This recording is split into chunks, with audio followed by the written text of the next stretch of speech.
Me da mucho gusto presentar a Manuel Sánchez González, economista, ex subgobernador del Banco de México y autor de la columna Razones y Proporciones en El Financiero. Manuel está en el estudio del Buró de Bloomberg en Paseo de la Reforma, en el corazón de la Ciudad de México. Manuel, muchas gracias por la oportunidad de conversar. Las expectativas del mercado sobre la decisión que habrá de tomar mañana el Banco de México apuntan a un alza de tasas. Con independencia de eso, el balance de riesgos para la inflación mantiene un sesgo al alza.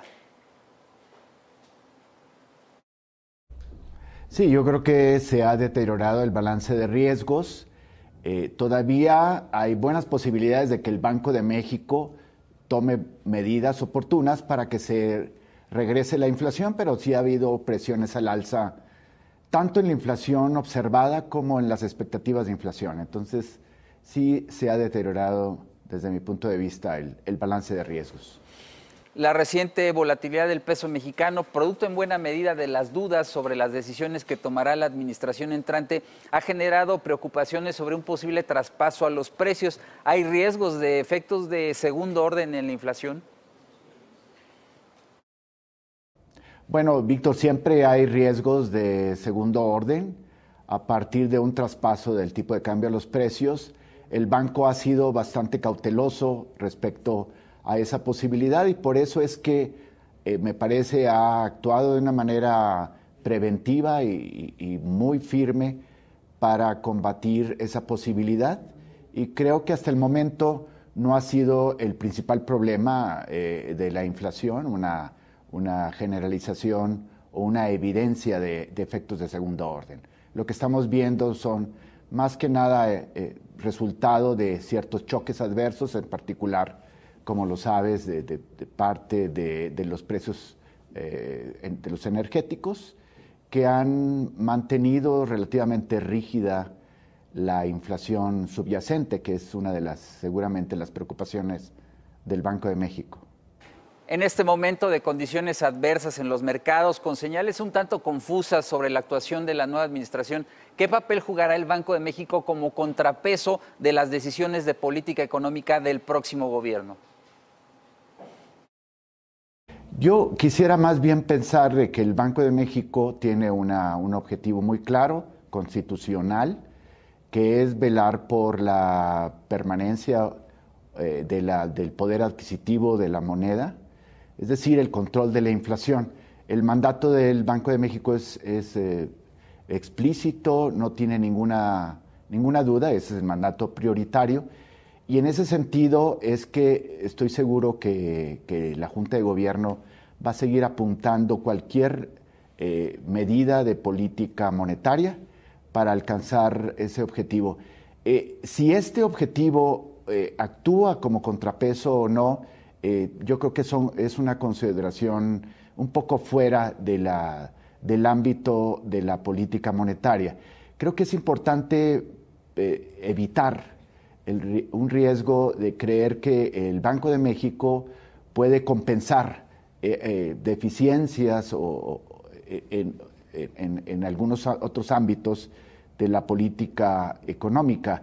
Es importante también señalar cuáles son las capacidades que tiene la política monetaria, pero también cuáles son sus limitaciones. El estar muy consciente exactamente de las posibilidades de la política monetaria, en particular la relación de una política monetaria responsable y el comportamiento de la inflación, es clave para que siga siendo efectiva la actuación del Banco Central. Cargarle demasiado la mano a la política monetaria y al Banco Central corre el riesgo de dispersar los esfuerzos del Banco de México. Creo que no estamos frente a esa posibilidad. Desde luego que si se mantiene este esfuerzo de controlar la inflación, desde luego que es muy buena noticia para cualquier incertidumbre que en este momento está prevaleciendo en los mercados. Es inevitable conocer la opinión de Manuel Sánchez sobre el anuncio de esta mañana respecto a la renuncia de Roberto del Cueto como subgobernador del Banco de México por motivos de salud. ¿Tendrá que hacer el presidente López Obrador 2 nombramientos para la Junta de Gobierno? ¿El sustituto debe generar confianza como lo hizo la designación de Jonathan Heath? Yo creo que sí es bien importante que el que vaya a suplir a Roberto, que por cierto es un querido amigo y un ex compañero mío de la Junta de Gobierno, que espero que esté todo bien con él, pero en la parte de que lo vaya a sustituir, es indudable que debe de añadir esta práctica o esta confianza a los mercados de cómo se ha ido construyendo la autonomía de hecho del Banco de México, no nada más de derecho. Lo más importante para un banco central es estar ejerciendo esta independencia en la práctica, no solamente en la letra de la ley, y yo creo que esto lo ha realizado, lo ha cumplido cabalmente el Banco de México en sus últimos años, desde que tiene este mandato o esta facultad de ser autónomo en el ejercicio de sus funciones, pero esta autonomía depende de las personas que están tomando decisiones. Y entonces, sí, indudablemente estoy de acuerdo contigo, Víctor, es muy importante que esta persona se vea como una persona independiente, bien preparada, y que estoy seguro que lo va a hacer. Así lo espero que sea la designación del sustituto de Roberto. Ha hecho mucho ruido la iniciativa de Morena en el Senado sobre comisiones bancarias. ¿Qué tan viable o inviable es ese proyecto y qué tanto se vulnera la autonomía y autoridad del Banco de México en esa materia? Esta iniciativa está tocando varias, hasta donde yo entiendo, prohibiciones o está contemplando ciertas restricciones para las comisiones bancarias. Esto ya tiene algún antecedente también en el año, si mal no recuerdo, en el año 2009 hubo también algunas modificaciones en la ley de las instituciones de crédito. No es la mejor manera me parece, de tratar los niveles de comisiones y los niveles de precio que cargan las instituciones bancarias. Los economistas sabemos que la mejor manera de que den mejor servicio los bancos y que carguen los precios más adecuados es fomentando mucho la competencia.